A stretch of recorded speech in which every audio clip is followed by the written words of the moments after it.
Representative Couture. Thank you, Madam Speaker. Standing to oppose the bill. I frankly don't care about the burdens we place on state agencies when we're placing burdens on our own citizens with their own constitutional rights. The state of Washington doesn't make people pay for a stamp to put on a ballot that's mailed to their home. We're one of the easiest states in all of the country, if not the easiest, to vote. But we don't ask citizens to pay for that because, well, it's their constitutional right to vote. And when they get in trouble, God forbid, Madam Speaker, we don't ask them to pay for a public defender either. We don't ask people to pay to access their constitutional rights. But in an act of hypocrisy, the state of Washington asks legal gun owners, especially low-income gun owners who now will have a harder time accessing their constitutional Second Amendment rights or Article 1, Section 24 rights, their rights to protect themselves, their constitutional rights to protect themselves with a firearm.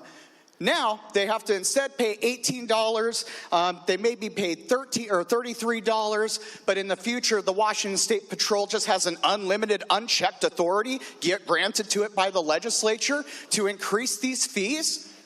And what I predict will happen, Madam Speaker, is that they will just increase and increase and increase and increase and increase and increase until one day it becomes cost prohibitive to even get a background check and own a firearm. That's exactly the problems I hear from constituents in my district and across the state who are legal, law-abiding gun owners who oftentimes need firearms as a part of their way of life.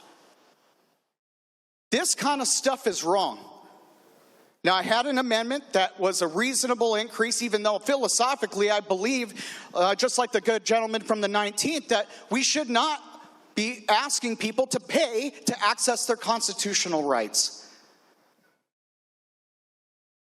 So, Madam Speaker, I don't frankly care what burden the Washington State Patrol or any other state agency has when it comes to people in the state of Washington accessing their constitutional rights. I care about the burden we've placed on people and their rights. And this bill is a burden on their rights. Please vote no.